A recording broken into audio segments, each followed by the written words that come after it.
والصلاة والسلام على رسول الله. marka hore waxaan u mahadnaqaynaa Ilaaha weyn ee waaxidka ah in nabadgelyada iyo nimcada inagu manaystay.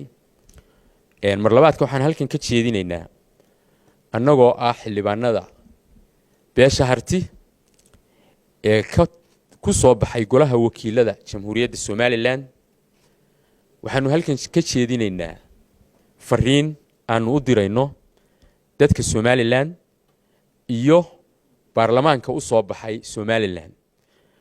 marka koowaad waxaanu cadaynaynaa xildhibaanadii u soo baxay beelaha bariga Somaliland inay yihiin 6 xildhibaan 5 kamida aanu halkan ku taaganahay oo aanu ka soo baxnay xisbiga kulmiye annagoo ka soo kala baxnay xisbiga shantayadu ka soo baxnay gobolada Sool Sanaag iyo Togdheer ee ay degaan beeshaasi guud ahaan.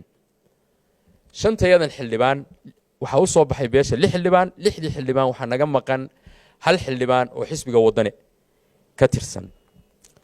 marka waxa weeye fariintaanu gudbinaynaa aanu codkayga ku gudbinaynaa waxa weeye inaanu shantayada xildhibaan aanu ku dhawaaqayno kursiga ra'iisul baarlamaanka Jamhuuriyadda Somaliland markii Somaliland si isfahamo wax ku qaybsatay inaanu kursiga beelahaan iyo deegaan ahaan bariga Somaliland ba aanu maanta anagu leenahay.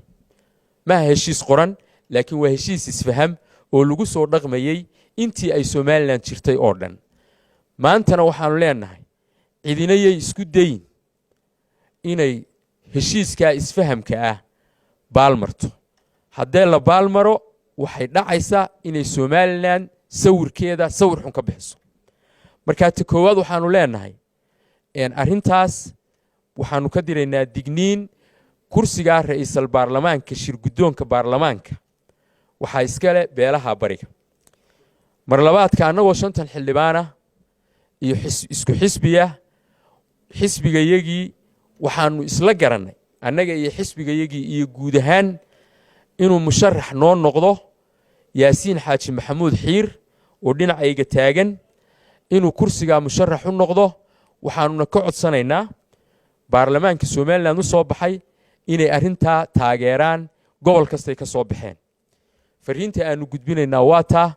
waxaanu u aragnaa inay midnimada Somaliland wax u tahay. waxaanu u aragnaa inay wadajirka shacabka Somaliland wax u tahay.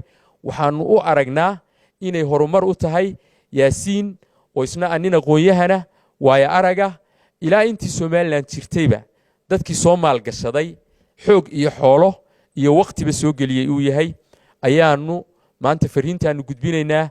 waa fariintaas aad iyo aadna waan ugu mahadnaqaynaa shacabka Somaliland doorashadii bila turxaanta ahayd ee la soo galay. waana mahadsantihiin. wassalaamu calaykum waraxmatullaahi wabarakaatuh.